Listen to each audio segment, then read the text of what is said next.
The cargo bay reeked of copper and burnt ozone. Commander Jake Torres crouched behind a twisted beam, his rifle trained on the small figure huddled in the corner. The alien child couldn't have been more than 8 cycles old by human standards. Her violet skin mottled with ash and blood that wasn't hers. She stared at him with 4 golden eyes, waiting. "Why didn't you slay me?" she whispered in broken standard. Jake didn't lower his weapon. Around them, the derelict station groaned, its atmosphere processors failing. Through the viewport, debris from the recent battle drifted past like metallic snow. Somewhere in the darkness, something skittered across metal plating. "You know why?" Jake said quietly. The girl, whose name he'd learned was Nira, tilted her head in that unsettling way her species did when confused. "Your kind slays mine. Mine slays yours. This is the way of the war. I am Kelvin. You are human. I should be dead." Jake had been asking himself the same question for the past 6 hours, ever since he'd found her in the medical bay, standing over the bodies of his squad. She'd been holding a plasma cutter, its blade still hot. But she hadn't been the one who killed them. The claw marks told a different story. "The bait has to be alive," Jake said, more to himself than to her. Nira's eyes widened. "You use me." "As bait?" Before Jake could answer, the skittering grew louder. He grabbed Nira's thin arm and pulled her behind a storage container, just as something massive burst through the far wall. The creature was all chitin and rage, a devourer, one of the galaxy's oldest nightmares. Neither human nor Kelvin had created it. It was older than both their civilizations, sleeping in the forgotten places between stars until stations like this one accidentally woke it. The devourer's sensory tendrils swept the cargo bay. Jake held his breath, felt Nira trembling beside him. The girl's people and his had been at war for 3 generations, fighting over resources, territory, old grudges that nobody really remembered the start of anymore. But the devourers didn't care about politics. They just fed. The creature moved closer. Jake could see his reflection in its black carapace, see the fear in his own eyes. His rifle would be useless against that armor.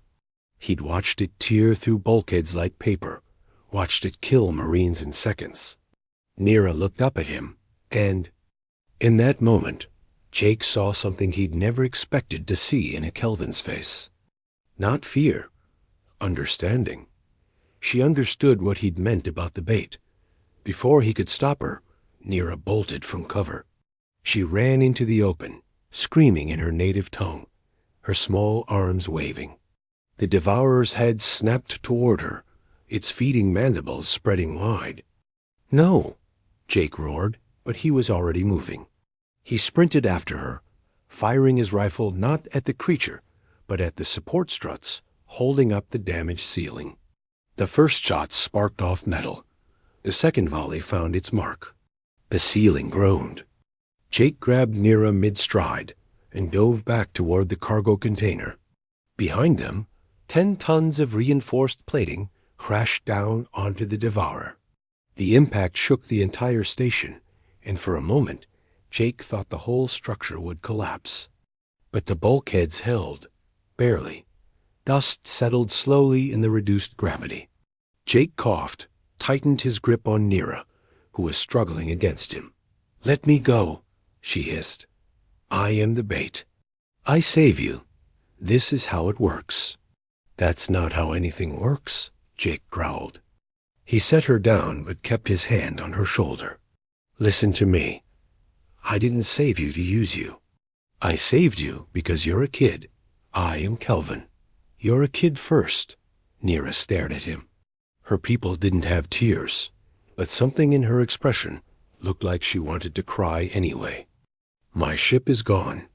My people are gone. The devourer took them while I hid in the medical supplies. I am alone." Jake knew that feeling. His own ship had been destroyed in the initial attack. Everyone he'd served with for 5 years, gone in a fireball. He and 6 others had made it to this station in an escape pod, only to find it infested. Now those 6 were dead too, and he was stuck with an enemy child who just tried to sacrifice herself. The universe had a sick sense of humor. My tactical officer was named Tom, Jake said suddenly. He had 3 kids back on Earth, used to show me pictures every damn day. His youngest was about your age. Nira said nothing, but she was listening. The Devourers don't care that we're enemies, Jake continued. They kill everything. Human Kelvin doesn't matter. If we're going to survive long enough for rescue, we need to work together. There will be no rescue, Nira said flatly. Both our fleets are destroyed. No one is coming. She was probably right. The battle had been catastrophic on both sides. But Jake hadn't survived 3 tours just to give up now. He checked his rifle's charge, found it down to 30%. Not good. The station's communications array is still functional, he said. I saw it on my scanner before the Devourer attacked. If we can reach it, we can send a distress signal. Someone will hear it eventually. And if the Devourer reaches us first, then we make sure it doesn't. Jake pulled up a schematic of the station on his wrist display. The communications array was 3 decks up, through maintenance tunnels that would be tight even for him. For Nira's smaller frame, it would be easier. That gave him an idea he didn't like. The tunnels, he said, pointing at the display. They're too small for the Devourer, but big enough for us. If we move fast, we can reach the array before it finds another way around. Nira studied the schematic, and Jake saw the intelligence in those alien eyes. Whatever else the Kelvins were, they weren't stupid. The creature will hear us in the tunnels. Sound travels through metal. Then we don't make sound. They move through the ruined station like ghosts. Jake had done stealth insertions before, back when the war with the Kelvins was still just skirmishes and black ops.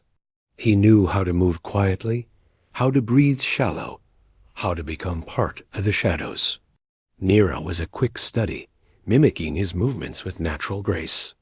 The maintenance tunnels were exactly as tight as he'd feared. Jake had to remove his tactical vest just to squeeze through some sections, dragging it behind him. Nira moved ahead, her smaller size an advantage. She'd stop at each junction, listening, with senses more acute than his, and signal whether it was safe to proceed. They'd made it 2 decks when they heard the scraping. Metal on metal, distant, but getting closer. The Devourer was in the tunnels with them. Somehow it had compressed its massive frame enough to follow. That shouldn't have been possible. Jake had seen these creatures before, knew their anatomy. They were strong, deadly, but not flexible enough for this. Unless this one was different. Unless this one was smart. Move, Jake hissed. They crawled faster, urgency overriding caution. Behind them, the scraping grew louder. Jake risked a glance back and immediately wished he hadn't. The Devourer had indeed compressed itself, folding its limbs in ways that defied biology, pulling its bulk through the tunnel like some nightmarish worm. And it was gaining. There! Nira pointed ahead. The tunnel opened into a junction point with multiple exits. Jake pulled himself through, helped Nira down, then turned and aimed his rifle back the way they'd come. 30% charge. Maybe 10 shots if he was lucky. The Devourer's head emerged from the tunnel, mandibles clicking in what might have been satisfaction. Jake fired once, twice, 3 times. The shots sparked off its carapace, doing nothing but making it angry. "Run!" he shouted. They ran. Jake grabbed Nira's hand and pulled her through corridors that all looked the same, following the schematic burned into his memory. Behind them, the Devourer smashed through junction points rather than crawling, its patience exhausted. The communications array was ahead, behind a blast door that was miraculously still functional. Jake slammed the access panel, praying the power cells still had charge. The door groaned but slid open. They tumbled through, and Jake immediately hit the close button. The door started to shut. The devourer charged. For a moment, Jake thought they wouldn't make it. The creature was too fast, too close. But the door sealed with a heavy clang just as the devourer's mandibles scraped against the exterior. The whole frame shuddered with the impact, but it held. For now, Jake didn't waste time. He ran to the communications console and started entering codes. Nira joined him, her fingers dancing over a secondary panel. "What are you doing?" Jake asked. "Kelvin distress frequencies," she said. "If we broadcast on both human and Kelvin channels, twice the chance someone hears." Jake paused, looked at her, then he nodded. Smart. They worked in silence, the only sound the devourer's continued assault on the blast door. Jake finished his message, a simple SOS with coordinates. Nothing fancy. Just a cry into the void, hoping someone would answer. Nira finished hers moments later. They activated the transmission simultaneously, sending their pleas in all directions. Then they waited. The devourer stopped attacking. In the sudden silence, Jake heard Nira breathing, heard his own heartbeat, heard the station settling around them. "Why didn't you slay me?" Nira asked again, quieter now. Jake sat against the console, exhausted. "Because the bait has to be alive," he said. "But not in the way you think. We're all bait, Nira. Every living thing in this galaxy is bait for something worse. The question isn't whether we die. It's whether we die alone or die fighting beside someone." Nira sat beside him. After a moment, she leaned against his shoulder. "I hope someone hears," she whispered.